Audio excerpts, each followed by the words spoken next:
신용국 교수님 소개해드리겠습니다. 동경대 농해학 전공하시고 농학박사학위를 취득하셨으며 전 충북 테크노파크 바이오센터장을 역임하셨고 현재 세명대학교 바이오제약산업학부 교수로 재직하고 계십니다. 신용국 교수님이십니다.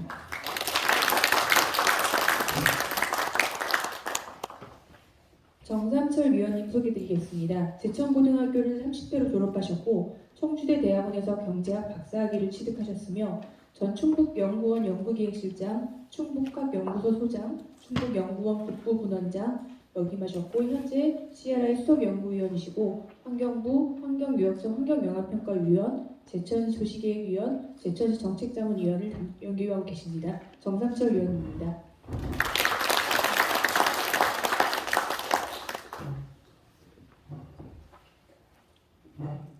박남아 대표님 소개해드리겠습니다. 홍익대 대학원 교육학 박사과정을 중퇴하셨고 전 한국교청 조직본부장 정책연구소장, 한국교육신문 편집국장, 한국교육과정평가원 홍보출판실장을 역임하셨으며 현재 제천시 송악환경사랑 대표를 담당하고 계십니다.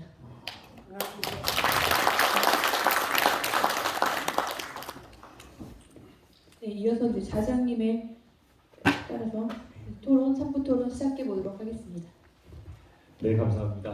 하루 종일 고생하셨는데 고생 감사합니다. 좌장이나 사회나 제일 중요한 일이 시간 맞춰 끝내는 일입니다. 벌써 4시에 끝나겠다고 했는데 이미 시작을 4시 반에 지금 시작을 하고 있어서 이 상황을 도대체 어떻게 극복할까 고민이 큽니다. 저희들이 최대한 한 20분 이내로 끝내도록 노력을 하겠습니다.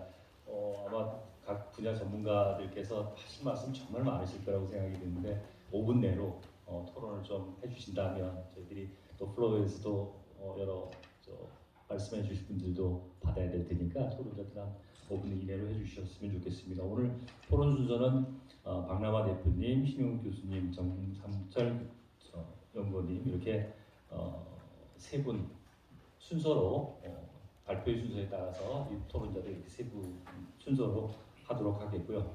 이분들 토론이 끝나면 우리 청중들께서도 또 말씀하실 분들 받도록 하겠습니다. 그리고 모든 걸 정리해서 발표자들이 마지막 정리 발표하는 걸로 이렇게 정리를 하도록 하겠습니다. 그러면 박남아 대표님 부탁드리겠습니다.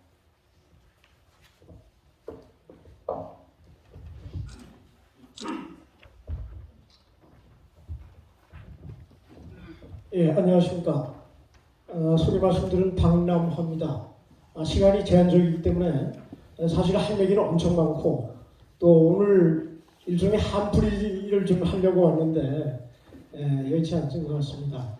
다행스럽게 저는 제가 오늘 얘기할 걸 할 얘기가 하도 많아가지고 좀 어저께 저녁 때 A4 용지 2매로 이제 요약을 했습니다. 그래서 그거를 제가 이제 프린트를 해가지고 복사를 다 떠가지고 한 100분은 오실 줄 알고 100매를 만들어서 오시는 분들한테 가급적 나눠드렸는데 그걸 보시면 제가 오늘 얘기하고 싶었던 내용이 대략 있으니까 참고해 주시고 저는 그 중에서 핵심 내용만 몇 가지 추려서 말씀을 드리도록 하겠습니다. 우선 하나는 오늘 번명하신 그 발제자 특히 이제 서문석 교수님 또 관광 문제 얘기해 주신 이규민 교수님, 한영희 박사님 얘기를 아주 잘 들었습니다. 도움이 많이 됐습니다. 근데 그 이야기를 들으면서 한 귀퉁이가 아직 찌르르합니다. 그리고 좀 약간 못마땅한 그런 구석이 있고 불만족스러운 구석이 있습니다. 그게 뭐냐면 우리 송악이 제가 설명드린 송악이지만 제천, 영월, 단양을 이제 지칭해서 제가 우리 고장이라고 이야기를 하겠습니다.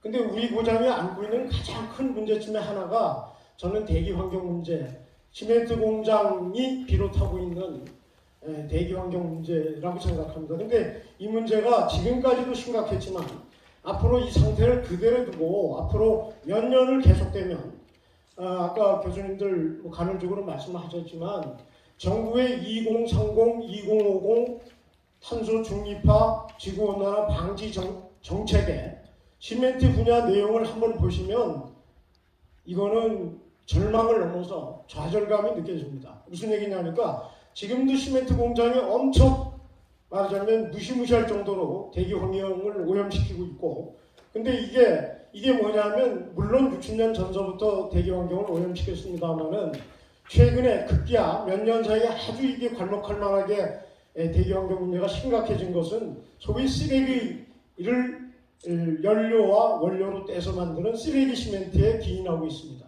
근데 이게 지금 우리나라에 제천을 기점으로 했을 때 반경 20km 이내에 거대한 시멘트 공장이 6개가 가동하고 있고, 동해안 쪽에 이제 3개가 있어서 9개 시멘트 공장이 있는데, 여기서 나오는 이제 말하자면 매연이 독가스입니다. 뭐 독가스라고 얘기하는 게 훨씬 더 설득력이 있다고 보여지는데, 이게 각종 말하자면 쓰레기, 뭐 우리가 잘 아는 폐플라스틱부터 시작해가지고 타이어, 오니, 뭐 그런데 이게 지금 외국의 쓰레기까지 지금 우리나라 시멘트 공장이 떼고 있는데, 이것을 정부가 원인적인 것을 해결한다는 게 아니고, 아까 한 박사님도 얘기하시고 그랬는데, 말하자면 CO2를 줄인다. 그러니까 화석연료라고 얘기하는 폐비닐, 폐플라스틱 등등을 처리해 주는 것을 시멘트 공장이 해주면, 그래서 말하자면 그거를 지금 시멘트 공장이 여러 가지 특혜를 주면서 시멘트 공장이 지금 그걸 처리하고 있습니다. 그게 우리나라 쓰레기 총량의 한 30% 정도를 지금 시멘트 공장이 처리하고 있는데, 이것을 정부 개입대로 하면 2030년까지 70%까지 끌어올리겠다는 겁니다. 근데 이제 저희가 보기에는 CO2를 줄이는 거는 늑대를 피하는 거예요. 그거 중요하죠. 그러나 시멘트 공장 차원에서 우리 지역의 여건을 보면 그것을 떼서 발생하는 게 뭐냐 하면 NOx라는 산화질소, 황산화물, 육각, 크롬, 라돈, 수은, 납, 이게 세계 WHO에서 선정한 1급 발암 물질들입니다. 이것들이 지금 무비판적으로 우리 고장을 오염시키고 있고, 이게 향후 정부 방침대로라면 그대로 이 기준을 그대로 두고 쓰레기만 계속 2배, 3배 떼면 우리 동네, 우리 마을은 향후 수년 이내에 말하자면 돌이킬 수 없는, 현재보다 거의 3배 가까운 오염 지역이 된다는 것입니다. 이렇게 되면 지금은 우리가 대기오염 얘기하고 그러는데 토양오염이라든지 수질오염도 불보듯 뻔합니다. 근데 이제 이런 문제를 오늘 발제하신 교수님들께서 조금 생략하신 게 아닌가 하는 생각이 들어서 제가 조금 불만스럽다는 말씀을 드리는데, 왜냐하면 관광이 매우 중요하죠. 그러나 또 우리가 4차 산업도 중요하고 여러 가지 중요한데, 이 대기 환경 문제라든지 수질오염, 토양오염 문제, 이 환경 문제는 이게 말하자면 선택 요건이 아닙니다. 이것은 필요 충분 요건입니다. 우리가 쉽게 얘기해서 숨 3분 안 쉬면 죽어요. 물은 일주일 안 먹어도 살고, 물은 15일, 음식은 일주일. 근데 이 대기 환경 문제를 고치지 않고 손보지 않으면 절대 안 된다는 기준이 그 위험성이 저희에게 지금 직면하고 있다. 이제 이렇게 제가 말씀을 드리고, 그러면서 이제 이건 뭐 일반론이니까 제가 드린 그 유인물을 참고해서 한번 더 구체적으로 알아보시고, 제가 한두 가지만 말씀드리겠습니다. 뭐냐니까 제천역을 단양에서 나오는 그 시멘트 공장에 나오는 초미세먼지, 이게 이제 1급 발암물질의 원인이 되는데, 이게 통상 200km를 날아간다고 해요. 그러니까 사실은 제천역을 단양뿐만 아니고 그 권역을 캠퍼스로 그리면 말하자면 충주, 원주권은 당연히 그 피해 지역이 되는 것입니다.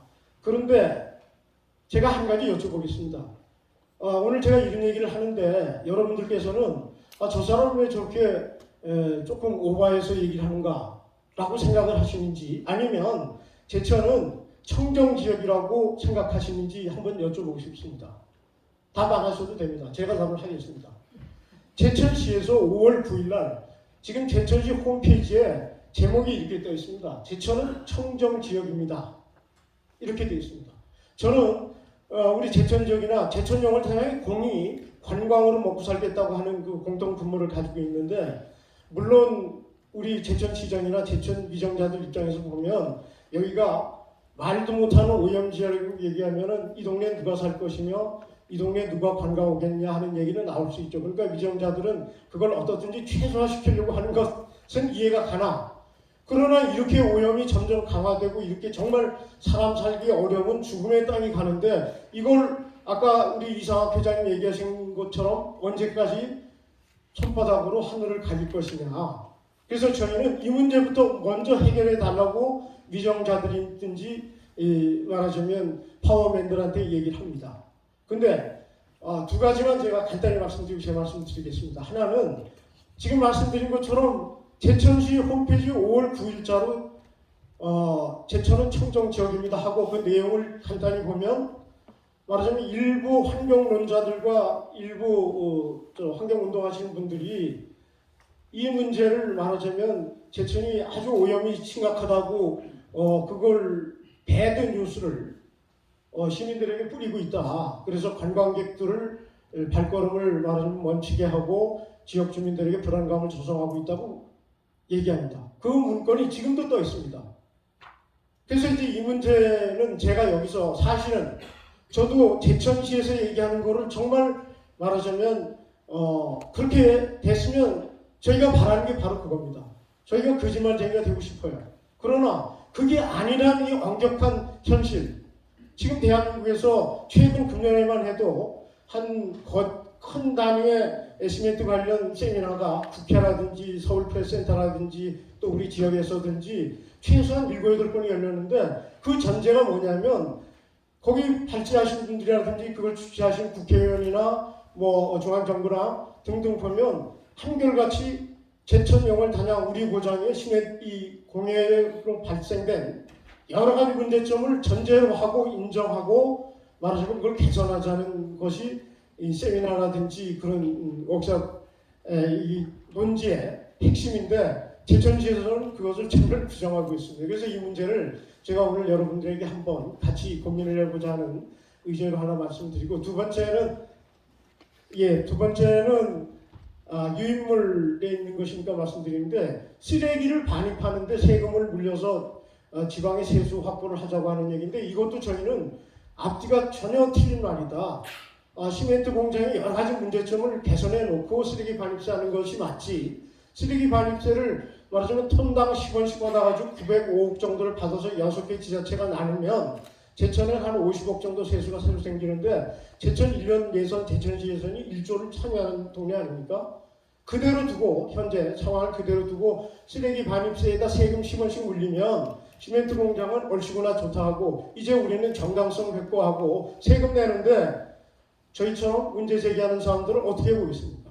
이 두 가지가 현재 진행되고 있는 중요한 핫 이슈라는 말씀을 드리고, 이 어렵고 힘든 우리 환경 문제, 저희처럼 이렇게 하는 저희가 고생은 저희가 하겠습니다. 그러나 주민 여러분들께서도 공감대를 좀 형성하셔서 우리 동네가 제발 정말 좋은 아름다운 그런 고장이 돌아갈 수 있도록 깨끗한 시멘트 만드는 좋은 고장이 될 수 있도록 같이 힘을 좀 보태주셨으면 하는 말씀을 드리겠습니다. 시간이 없어서 제 말씀이 조금 두서가 없었던 점을 이해해 주시기 바랍니다. 고맙습니다. 네, 대교 환경 문제 시급성 부분은 아마 박 대표님의 그 토론을 들으시면서 아마 많이 느끼셨을 거라고 생각을 합니다. 하지만 시간을 제대로 충분히 못 드려서 죄송합니다만 다음에 또 그런 기회들이 있지 않을까 생각을 합니다. 다음엔 신용국 교수님께 부탁드리겠습니다. 시간 부탁드립니다. 네, 반갑습니다. 세명대학교 바이오재생학부의 신동국이라고 합니다. 네, 먼저 이 주말 오후 늦게까지 이 제천 지역 발전을 위해서 발표해 주신 발표자님, 그다음에 늦게까지 경청해 주신 모든분께 진심으로 감사드리면서 시간이 있기 때문에 저는 간략하게 발표자님한테 조금 건의사항이라고 할까 질문을 좀 드리도록 하겠습니다.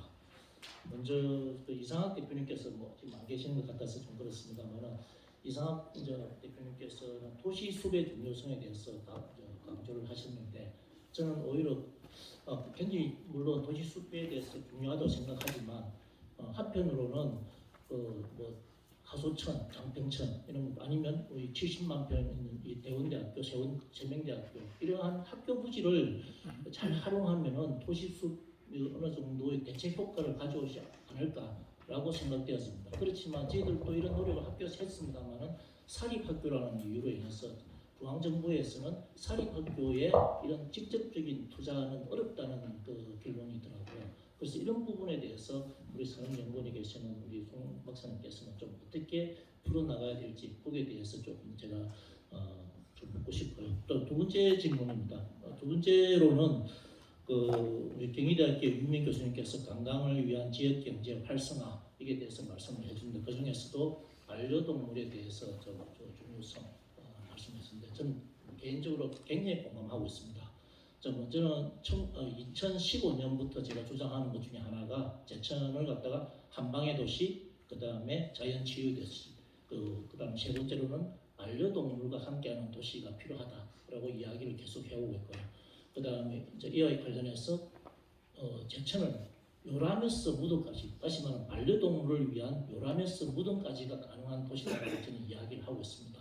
특히 많은 지금 현재 기초지자체에서는 무덤까지, 다시 말하면 반려동물의 하장터 이게 설립이 어려운데 잘 안 되고 있지만 제천은 다행히 불행히 모르겠습니다. 여하튼간에 그 반려동물 하장터를 갖고 있다 보니까 이 무덤까지가 가능합니다.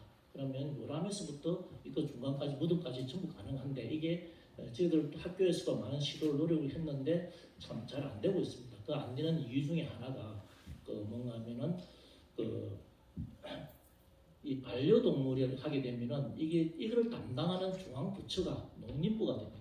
그러다 보니까 저도 개인적으로 이 반려동물 이렇게 국비, 지방비 받아갖고 그 반려동물용 입욕 제품이라든지 반려동물용 특별 간식, 다시 말하면은 사람으로 치면 건강기능식품이 되겠죠.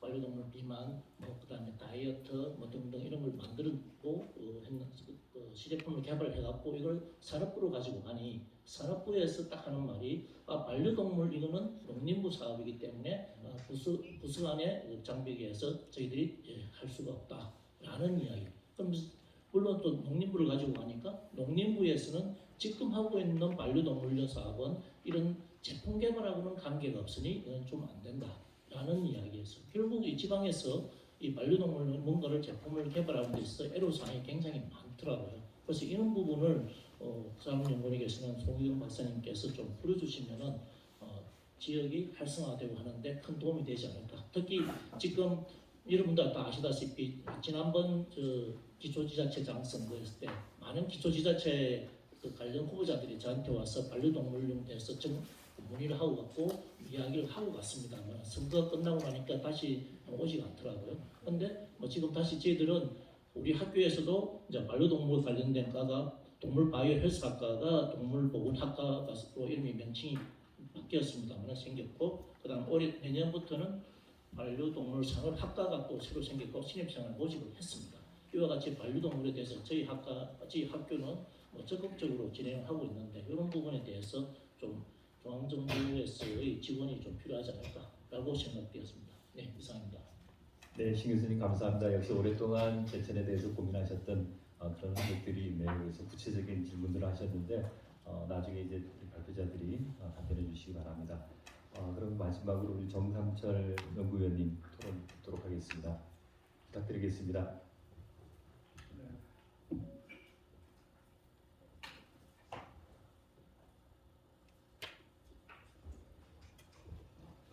네, 제가 이 지역에서 행사들을 좀 그래도 많이 참여를 하는 입장인데요. 제가 사실은 충북연구원에 근무를 하면서 올해 꼭 34년째 근무를 하면서 이 지역 관련 행사들은 거의 참석을 했다는데 오늘 지역에 우리 후배님들이 아주 좋은 자리를 만들어 주셨는데 시민들이 좀 많이 들었으면 하는 좀 생각을 가졌습니다. 늘상 제천 또는 단양 지역을 지켜보면서 안타까운 마음을 처음부터 지금까지도 그런 생각을 참 많이 하게 됩니다.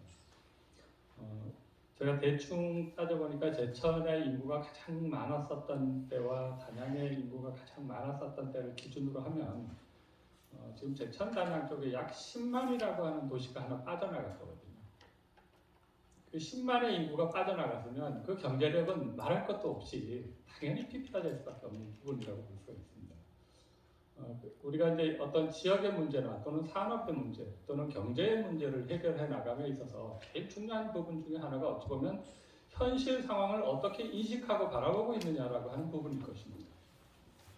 지금 현실의 상황들이 이렇게 되는 전문가들은 심각하게 바라보고 있는데 과연 시민들은 그렇게 생각하고 있을까? 나만 아니면 되는데 이런 부분에 속에서 과연 사회적 합의 또는 공동체적인 결집 역량 이런 부분들이 쉽지가 않은 현실이라고 할 수가 있겠습니다. 그래서 실질적으로 우리가 지역사회 문제 또는 개인 문제를 해결해 나감에 있어서 인식의 관점을 어떻게 두느냐라고 하는 것이 매우 중요한 과제라고 할 수가 있을 것 같고요. 그 다음에 두 번째로는 이러한 인식하에서 또 고려를 해야 될 부분 중에 하나가 이 사회 변화의 트렌드입니다. 또는 산업 변화의 트렌드이고 또 지금 각종 행동 변화의 트렌드가 어떻게 바뀌고 가고 있는지 어느 방향으로 가고 있는지를 명확하게 인식해야지만이 우리 지원 이렇게 가야지 경쟁력이 있겠구나 저렇게 해야 되겠구나 라고 하는 인식을 가질 수가 있을 텐데 이런 변화의 인식이 또 굉장히 둔감합니다. 제가 여기 제천 쪽에 이렇게 오다 보면 일단 당장 보더라도 도정과 지역의 시군정을 보면요 사실 도정에서 파악하고 있는 것만큼 시군정이 그렇게 따라와 주지 못하고 있습니다. 정보력이 늦어요. 그러면 결국은 다른 사람들이 다 손 담그고 발 담그고 있는 상황 속에서 지역에서는 사실 후발주자로서 그냥 뒷발 잡는 격밖에 되지 않는 현상이 벌어지고 있다. 그런 측면에서 우리가 이제 이런 패러다임의 변화들을 빨리 인식하는 것이 중요한 부분이라고 하겠고요. 그 다음에 이제 이런 패러다임을 인식을 했으면 그 다음에 이제 우리가 해야 될 부분 중에 하나가 사실은 기획력입니다. 지역에서 이제 대응을 하기 위해서는 그것을 어떻게 대응해 나갈까라고 하는 전략 기획이 필요한데 이러한 전략 기획을 제대로 또 일관성 있게 해가는 사람들이 거의 없습니다. 4년, 5년마다 선거 한 번 치르면 사람들 획가닥 다 바뀌어버리고 정책 다 바뀌어버리고 그러니 도시의 정체성 경쟁력이 살아나기 어렵겠죠. 이런 측면에서 우리 스스로부터 누구 탓할 것이 아니라 아마 본인 개인 입장에서도 본인 스스로부터도 아마 생각을 바꿔야 되지 않을까. 변화를 도모하고 미래를 가져오려면 결국 본인 스스로가 먼저 바뀌지 않으면 남들한테 아무리 바뀌라고 해서 바뀌어질 리가 없습니다. 그런 측면에서 제가 그간에 34년 동안 우리 충북의 문제, 또 지역의 문제를 고민해 오면서 늘상 생각을 해왔었던 게 저는 사람에 대해서 요구한다고 해서 연구를 해본 적이 없습니다. 저는 34년 동안 연구를 하면서 딱 두 가지를 생각했어요. 하나는 지역의 발전, 또 하나는 우리 도민들이 얼마만큼 행복해질 수 있을까. 그 두 가지 관점을 염두를 두고서 연구를 하다 보니까 사실 큰 과오를 저지른 적이 없어요. 그런 면에서는. 그래서 전체적으로 이런 상황 속에서 바라보면서 오늘 제가 회의장에 와서 또 느끼는 것 가운데 하나가 이게 정말 제천이 미래지향적인 도시, 지역 발전을 한다면 여기 젊은 청년들이 사실 많이 와 있어야 되거든요. 저는 신중년들만 와 계세요. 사실 젊은 청년들이 미래에 내가 어떻게 해야 될까라고 하는 진지한 고민들이 사실은 있어야 되는데 그런 부분에서 우리가 조금은 아쉬운 부분들이 있고요. 그럼에도 불구하고 결론적으로 제가 지역 또는 도시의 그 발전 또는 그 산업 경제의 성장 우리가 반드시 이루어야 되는 절대절명의 과제이죠. 이렇게 지역 발전을 하고 도시 또 산업 경제의 성장을 가져오려면 결국은 그러한 것들이 가능할 수 있게끔 필요한 파이프라인이니까 그 경제의 파이프라인 또는 지역 성장의 파이프라인을 까는 것이 매우 중요한데 그 파이프라인이라고 하는 것이 도대체 어떤 핵심 속에 담겨져 있을까라고 하는 부분인데 그 측면에서 저는 세 가지를 꼽고 있습니다. 하나는 제천이 발전하려면 제천 스스로 포용력을 가져야 됩니다. 배타성을 가지고서 산업 유치, 기업 유치 절대 없습니다. 남을 배척하고서 어떻게 지역이 잘 되길 바라겠습니까? 포용력을 가질 수 있을 때 사실은 기업도 들어오고 우리가 지금 인해 장각 또는 그냥 기존의 어떤 그 고정적인 그 고정관념들 이런 것들 벗어나기가 사실 어렵다고 보세요. 그런 측면에서 우리가 좀 포용력 있는 제천을 만들어야 되겠다라고 하는 거고요. 두 번째로는 사실은 대응력입니다. 대응을 해나가기 위해서는 관광 쪽에서도 거점 관광 시설이나 인프라가 있어야 되는 것이고, 경제 쪽에서도 기업들이 그런 경쟁력이 있는 기업이 있어야 되는 것들처럼 그 대응력을 갖고 가기 위해서 어떤 것들을 우리가 만들어야 되느냐라고 하는 부분인데, 이러한 대응력이라고 하는 것, 또 앞서 말씀드렸던 포용력이라고 하는 것, 이것은 결국은 지역을 돌리는 하나의 윤활유 역할들입니다. 그 다음에 또 세 번째로 필요한 부분 중에 하나가 누가 해주길 기대를 하고 있습니다. 제가 34년 동안 사실은 연구원 생활을 하면서 제천 단양 관련돼서 공모사업 들어오면 제가 엄청나게 평가를 해왔었고, 중앙정부에 올리는 것도 엄청나게 제가 손을 봐서 올려주고 그렇게 했었어요. 근데 해보면서 제가 느끼는 부분이, 내가 이쪽 지역 출신이니까 당연하다고 생각해요. 저는 다른 지역 눈치를 봐가면서 해야 되는데, 그렇게 가기 위해서는 결국 지역 발전, 산업 성장 이 부분들을 끄집어내고 이끌어가기 위해서 우리에게 전체적으로 필요한 것이 무엇이냐라고 하는 거죠. 대부분 좋은 말씀들 많이 해주셨지만 이것을 끌고 갈 수 있는 핵심 경쟁력은 결국 사람입니다. 지역을 고민하고 있는 사람, 정말 지역에 애착을 가지고 있는 사람. 지금 훌륭하신 우리 제천 출신의 훌륭하신 전문가들 굉장히 많습니다. 개인적으로 굉장히 역량이 있으신 분들 많아요. 그런데 반대로 생각해보면 지역에서 이 지역 출신의 출장 전문가들을, 로컬 전문가들을 그렇게 활용하려고 해봤냐면, 그네들이 외지에 나가서 활동하는 동안에 지역에서 그분들 오면은 환영해주고 쌍수들로 환영을 해봐주는 거예요. 어찌 보면 지역에 와서 활동을 하려고 그러면 지가 뭐 얼마나 잘났다, 이런 맹소적인 시선, 우리가 정말 걷어내야 될 부분들이라고 저는 생각합니다. 왜냐하면 사실은 지금 지자체 경쟁이 굉장히 치열합니다. 우리 도원 내에서만 하더라도 그런 측면에서 우리가 제천이 앞으로 좀 나가야 될 시야 또는 방향 또는 전략, 그 속에서 우리가 해야 될 제천의 주도력, 이 부분 속에서 우리가 솔루션을 찾아나가는 것이 지금의 현실 속에서 우리가 해야 될 일이 아닌가 라고 하는 것으로 결론을 맺겠습니다. 고맙습니다. 네, 저는 의원님은 충북연구원에서 오랫동안 충북과 제천 이 지역들을 연구로 활동을 하신, 역시 그런 내공들이 저희들한테 질문으로 보여지는 것 같습니다. 시간은 많이 못 드려 죄송하고요. 지금 준비된 토론은 다 됐습니다. 우리 플로어에서 오늘 이 대토론을 보시면서 저는 이런 생각을 가지고 있습니다 라고 하시는 분들이 있으면 몇 분 듣도록 하겠습니다. 혹시 있으시면 손을 들어 표시해 주시면 발언권을 드리겠습니다. 혹시 마이크 좀 부탁드리겠습니다. 네, 가운데 손 드신 선생님. 예. 하실 말씀 많으시겠지만 지금 저는 시간이 쫓기고 있습니다. 간단히 좀 해주시면 감사하겠습니다. 제천고등학교 26회 연세대학교 대학원 졸업 기술사 박창화입니다. 제천에 내려와가지고 한건기술단이라는 용역회사를 운영하면서 제천시 도시기획도 다뤄봤고 여러 가지 했던 경험으로 이렇게 나섰습니다. 방금 30회 후배님 말씀하신 대로 지역에서 서름도 많이 받고 그런 거를 이겨내면서 지금까지 버텨오고 있습니다. 이제는 그런 데에 대한 어떤 시간이 다 지나가가지고 마음 놓고 이런 얘기를 할 수 있게 돼서 진짜 행복합니다.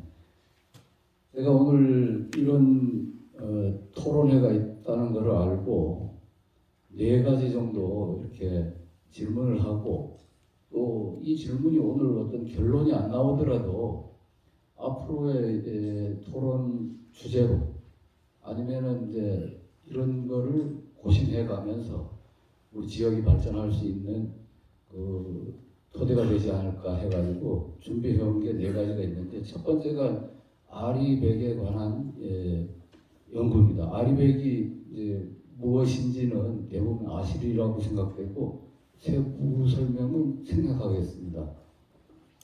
아리백을 정부에서 시행하게 되면 우리 지역은 그걸 어떻게 활용해 가지고 지역 발전으로까지 연계시켜서 끌고 갈 것인가, 이거에 대한 어떤 연구를 좀 진행해 주셨으면 좋겠고요. 두 번째는 관광진흥법이나 농수산물유통법 뭐 이런 이제 각종 법규에 따르면은 지역에서 민간이 어떤 투자를 진행한다고 할 때 정부 예산으로 지원해 줄 수 있는 그런 그 아이템들이 많습니다. 예를 들어서 이제 제천농협에서는 여태까지 시행을 못 하고 있는데 공판장 같은 게 있어요. 공판장은 농수산물 유통에 관한 그 법률에 보면은 지역에서 안만 잘 짜가지고 되면은 정부 지원이 이루어질 수 있는 그런 아이템들입니다. 그리고 뭐 지역 관광 이런 것도 얘기하시지만은 제가 최근에 검토한 게 있는데 골프 리조트 같은 이런 관광지로 조성하게 되면 관광진흥법에 따르면은 거기에 따르면 기반시설, 상수도, 하수도 이런 거 다 지원해 줄 수 있는 근거법이 다 있어요. 그런 거를 가지고 민간이 너희들이 제천 와가지고 투자를 하면은 이런 거 우리가 연구해가지고 지원해 줄게 하면 민간 투자를 제천으로 유도할 수 있고 지역 발전의 밑거름이 된다는 얘기죠. 그래서 이제 그런 분야 하나하고 민간 투자를 유도하는 분야하고 그 다음에 이제 아까 관광 분야 설명하실 때 도심지가 발전이 안 되어 있어요. 그래서 도심지에 대해서 이제 저도 그동안 계속 혼자 고민하다가 어떤 결론이 이제 소형 이게 뭐 구체적으로 소형 전기기관차 석탄을 떼자는 게 아닙니다. 공해 때문에 도시가스를 떼면서 소형 전기기관차가 제천역 앞에서부터 출발해서 도시 한복판을 가로질러서 초록길을 가로질러서 의림지를 가로질러서 이곳 세명대 옆으로 해가지고 피대골까지 올라가는 그런 상상을 항상 합니다. 그러다 보니까 뭐 요즘 들어서는 이제 트램에 대한 그런 연구들이 많이 일어나고 있는데 소형 전기기관차는 관광 도심과 주변을 연계하는 어떤 그 관광의 형태로 그것도 좀 연구해 주셨으면 좋을 듯 합니다. 그리고 방금 말씀하셨듯이 이런 걸 이제 파이프라인이라고 말씀하셔가지고 제가 감명을 받았는데 우수한 전문가가 제천에 와서 먹고 살 길이 없어요.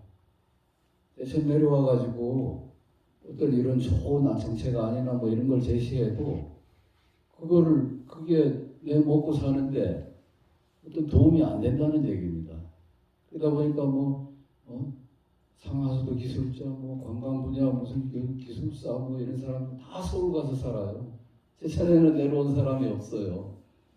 그러면은 시나 이런 데서 어떤 전문가 용역 컨설팅 그룹이라도 만들어 가지고 어떤 유지를 해주면은 이런 좋은 안이 있을 때 각종 법규 변호사님 여기 계시지만 변호사보다 이거 연구할 법이 더 많아요. 쳐다보면 어느 법에서인가 어느 걸 갖다 끌어대면은 여기 큰 사업을 하나 일으킬 수 있는 이런 안도 막 나오고 그래요. 그런 걸 연구할 사람이 공무원 조직이 어떻게 그런 걸 연구하겠습니까? 그래서 그런 거를 연구할 수 있는 조직이 제천시에 있어야 된다. 마지막으로 한 말씀, 박nom환 대표님이 말씀하신 쓰레기, 저희가 나눠드린 아까 나눠주신 이 책자에 보면 3-9페이지에 보면은요, 대기환경보전법상 배출 허용 기준이 시멘트 공장 소속 오염물질에 대한 겁니다. 현재 270ppm, 독일에서는 77ppm, 시멘트 생산량 1위인 중국에서도 77 ppm, 화력발전소 우리나라 50에서 77 ppm으로 규정하고 있는데 왜 시멘트 공장만 270 ppm이나 됩니까? 그렇게 높은 농도의 발암 물질을 다 뒤집어 쓰고 사는 게 제천 시민들이요, 영월 단양 시민들입니다. 그래서 이거에 대해서도 지금까지 연구하는 시멘트 배출에 따른 오염물질을 저감할 수 있는 과학기술이 계속 개발이 되고 있어요. 그렇지만은 아무리 개발된다 하더라도 270 ppm으로 규정해 놓은 거를 70 ppm까지 내려가는 데는 제가 보기에는 한 50년, 100년은 걸릴 겁니다. 저처럼 다 죽어요. 그 사이에. 그래서 박남화 대표님 울분을 토하신 거 제가 충분히 공감하고요. 제가 제안합니다. 그래서 관광지처럼 관광지가 있으면은 관광지 주변 100m는 1구역, 그다음에 2구역, 3구역 이런 식으로 개발 제한을 걸어놨어요. 시멘트 공장도 시멘트 배출 오염원으로부터 1km 이내에는 주민들을 다 소곡하거나 다 내보내고, 아까 이상학 대표님이 말씀드린 도시숲이나 그다음에 신재생에너지 지금 아리백 말씀드렸는데 태양광 에너지 시설이나 이런 걸 할 수 있는 1구역, 그다음에 2구역은 뭐 4km 이렇게 잘라가지고 그거는 못하지만 보상 체계가 이루어질 수 있는 어떤 환경적인 보상이 이루어질 수 있는 2구역, 또 3구역 이런 식으로 구역을 나누어 가지고 일단 시멘트 공장 주변에 이 환경 오염에 대한 문제를 좀 해결해 나갔으면 좋겠습니다. 네. 그동안의 네, 과학기술 박 발전에서 선생님, 예, 정리를 좀 해주셨으면 좋겠습니다.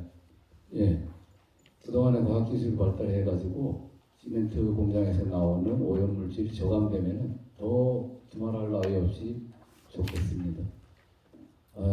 제가 말씀드린 것은 이상입니다. 네, 감사합니다. 감사합니다.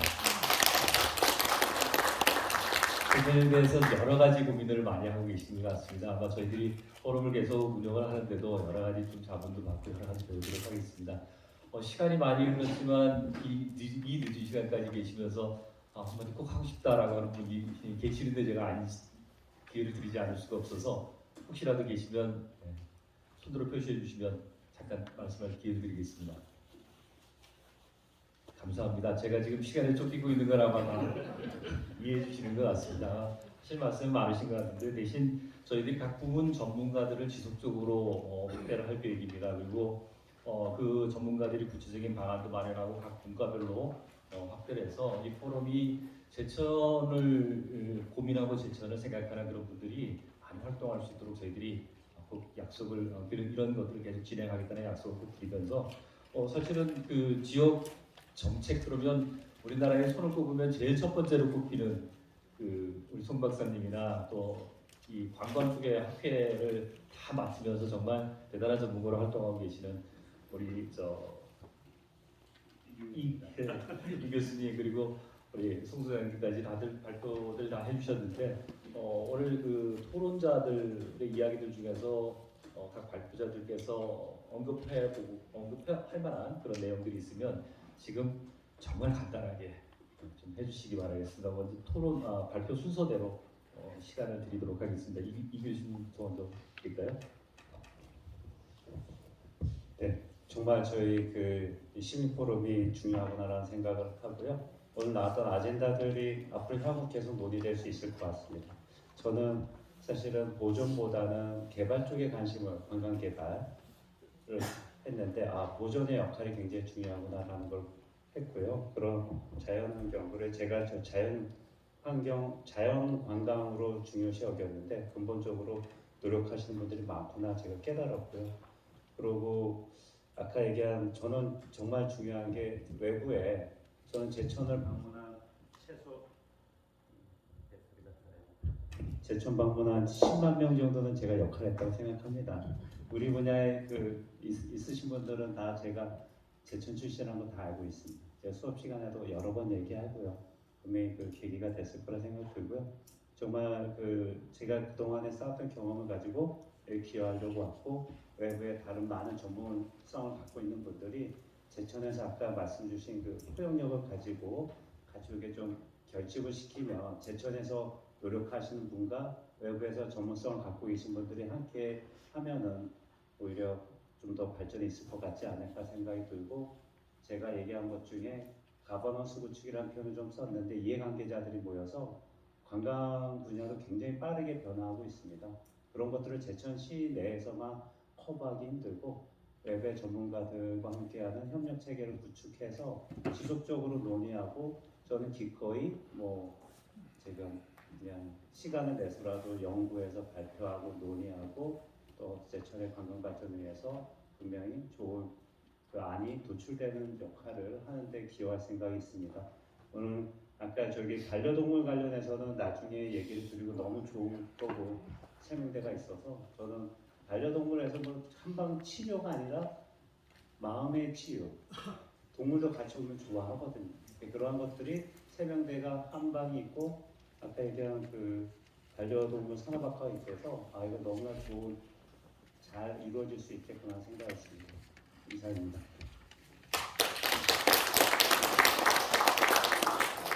앞으로 더 많은 기여를 해주시기를 바랍니다. 그 관광 분야에서 아마 이야기를 굉장히 많이 하실 게 많으셨을 텐데 간단히 말씀해 주셔서 감사합니다.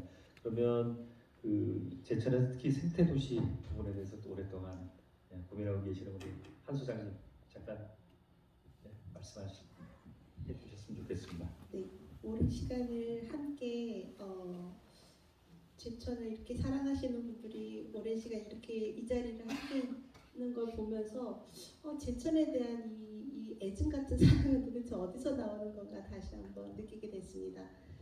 한 가지 바라는 것은 지금 오늘 희망도시 포럼이 정말로 맨 처음에 발족했던 그 목적 그대로, 그 순수한 목적 그대로 좀 더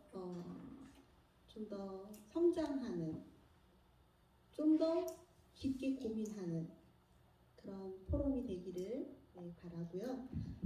제 발표와 관련해서는 한 가지만 말씀드리겠습니다. 아까 정삼철 박사님께서 말씀하셨다시피 어떤 시대적인 사회 변화의 트렌드나 인식의 관점이 우리한테 어떻게 바뀌느냐에 따라서 우리의 행동도 달라지거든요. 탄소 중립이라는 것은 제가 이렇게 탄소 중립에 대해서 쭉 보면서 이게 마치 인천 상륙작전 같다라는 느낌이 들었어요. 우리가 왜 6.25 때 인천 상륙작전을 딱 시행하면서 남한에 대해서 어떻게 전쟁의 상황이 바뀐 것처럼 어쩌면 지구 환경에서 지금 이 탄소 중립에 관련되는 목적을 설정한 것이 제가 볼 때는 가장 위기의 시대에 인천 상륙작전과 같은 그런 선전포고가 아니었을까라는 생각을 해봅니다. 그래서 앞으로 제천시가 도시계획을 하거나 아니면 기타 산업이나 어떤 다른 정책들을 폈을 때 그런 어떤 위기의식과 기회의식을 가지고 좀 더 적극적으로 대응을 하도록 하기를 바라고요. 그 면에 있어서 희망도시 포럼이 그 역할을 함께 하기를 기대합니다. 감사합니다. 네, 한 소장님 감사합니다. 그럼 마지막으로 우리 손 실장님 부탁드리겠습니다. 먼저 하시죠.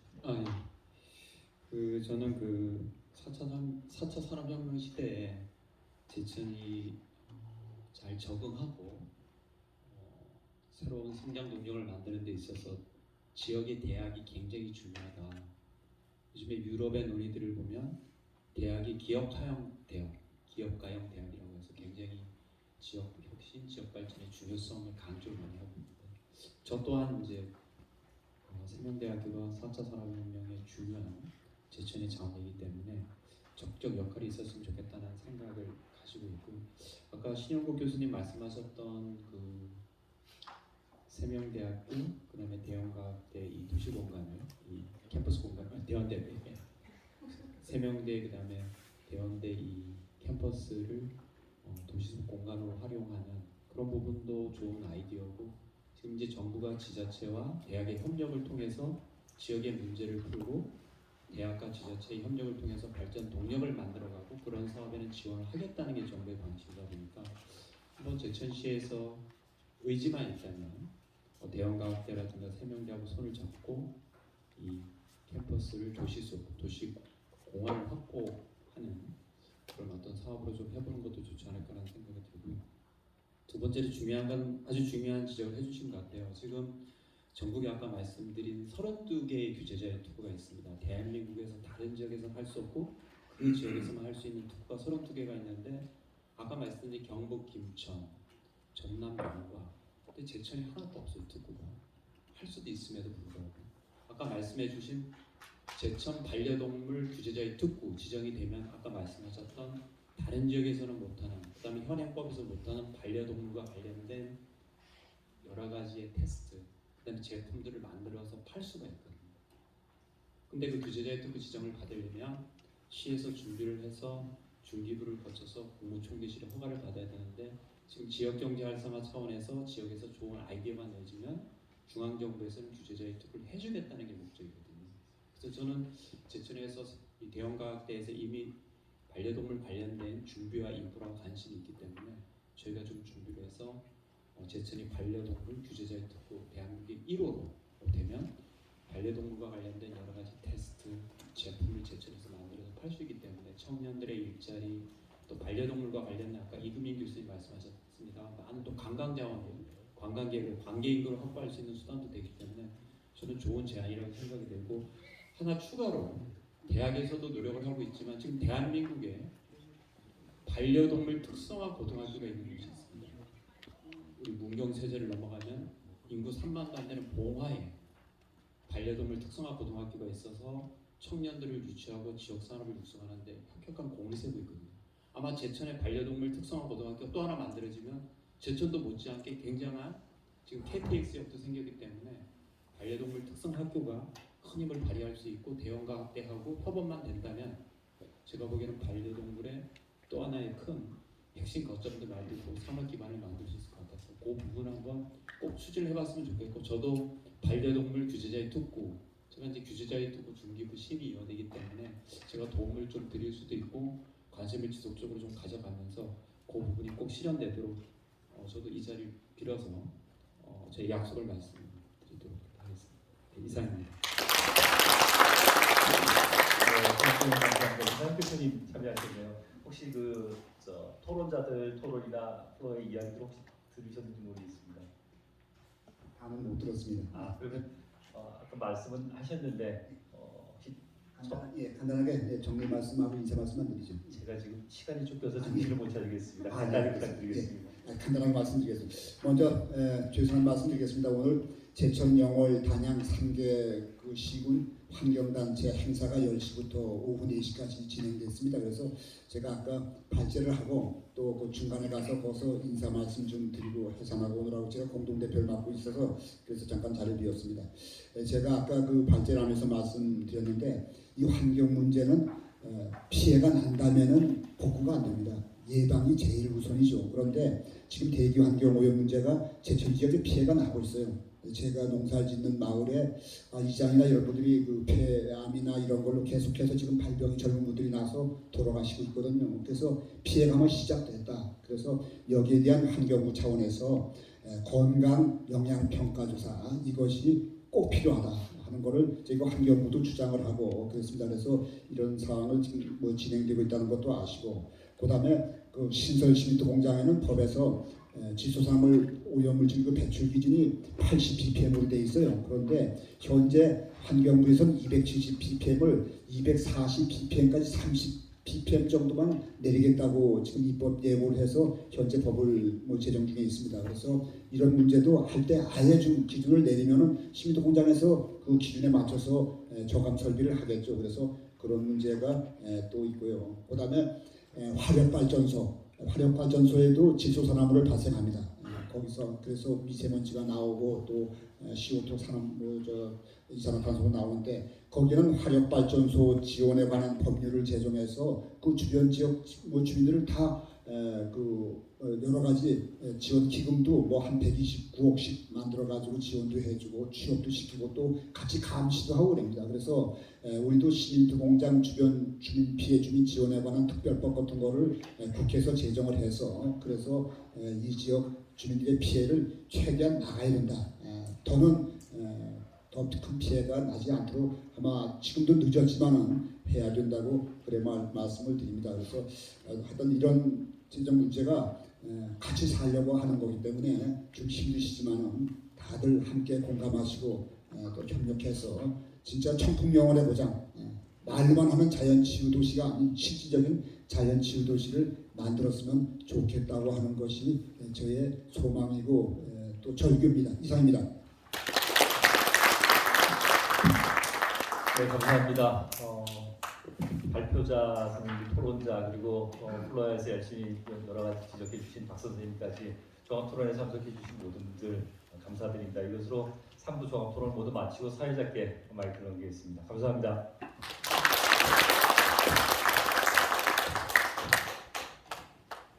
네, 장시간 고생하셨습니다. 이상으로 제1회 제천 시민 대토론회를 마치도록 하겠습니다. 오늘 계셨던 모든 분들이 제천 별의 순간을 함께 하셨을 것이라고 저는 확신하고 있습니다. 남아서 기념사진 촬영이 있으니 혹시 함께 하신 분들은 이 순간을 좀 기념하기 위해서 잠시 남아주시면 감사하겠습니다. 그리고 포럼 발기인 분들께서는 창립총회가 남아있기 때문에 입석하지 마시고 잠시 남아주시기 바랍니다. 감사합니다.